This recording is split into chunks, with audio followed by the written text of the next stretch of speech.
और बात उत्तर प्रदेश की।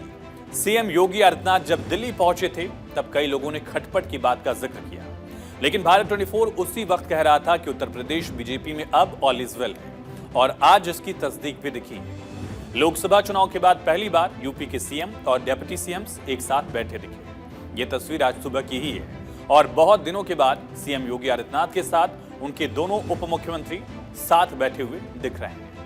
दरअसल आज एनडीए विधानमंडल की मीटिंग हुई और इस बैठक में सीएम योगी के दाहिनी तरफ डिप्टी सीएम केशव प्रसाद मौर्य और बाईं तरफ डिप्टी सीएम ब्रजेश पाठक बैठे हुए नजर आए।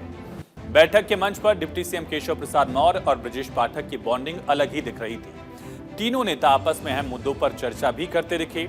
तीनों नेताओं ने भारतीय जनता पार्टी की रणनीति भी सदन में जोरदार तरीके से रखने की बात भी कही। बीजेपी ने इसके जरिए सभी पक्षों के साथ रहने का संकेत भी दिया है। विधानसभा की कार्यवाही शुरू होने से पहले जब सदन में मुख्यमंत्री पहुंचे तब भी अलग नजारा दिखा। पिछले दिनों भारतीय जनता पार्टी में संगठन बनाम सरकार की जो चर्चा लगातार चल रही थी, उसके उलट विधायक मुख्यमंत्री के आसपास दिखने की कोशिश करते रहे। सीएम योगी आदित्यनाथ जैसे ही सदन में पहुंचे, तमाम नेता मंत्री उनके पास पहुंचे, अभिवादन किया। इस दौरान सीएम योगी मुस्कुराते हुए दिखाई दिए। उन्होंने भी तमाम नेताओं का अभिवादन स्वीकार किया। वहीं विधायक सीएम योगी आदित्यनाथ के पास पहुंचकर पैर छूते हुए भी दिखाई दिए।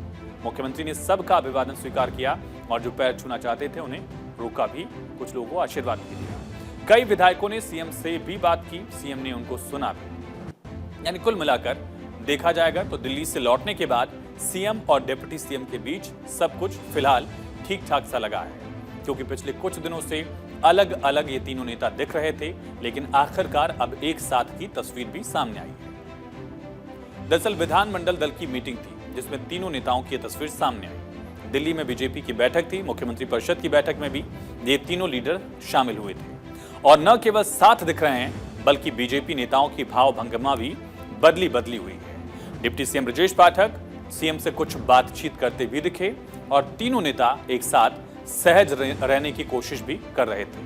और इसी के साथ बीजेपी के नेता समाजवादी पार्टी पर अटैकिंग मोड में नजर आए।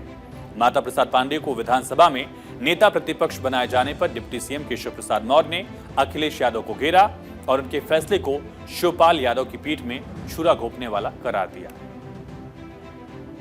श्री अखिलेश यादव जी की असलियत जनता के सामने आ गई।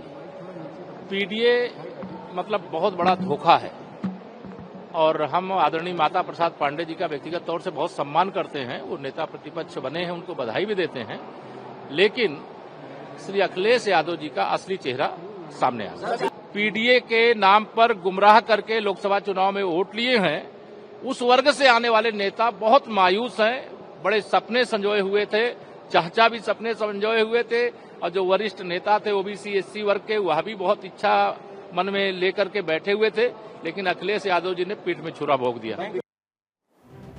तो केशव प्रसाद मौर्य ने अखिलेश यादव और उनकी पार्टी समाजवादी पार्टी पर हमला बोला। कहा, अगर समाजवादी पार्टी का नाम नहीं लूंगा तो मुझे लगता है कि मेरी कार्य समिति में कुछ अधूरा रह जाएगा। केशव ने समाजवादी पार्टी को समाजवादी पार्टी फिर से बताया और अखिलेश यादव को कांग्रेस का मोहरा करार दिया। दरअसल माता प्रसाद पांडे को नेता प्रतिपक्ष बनाया गया और इसी को लेकर पीडीए की रणनीति पर केशव प्रसाद मौर्य ने अखिलेश यादव और समाजवादी पार्टी पर निशाना साधा।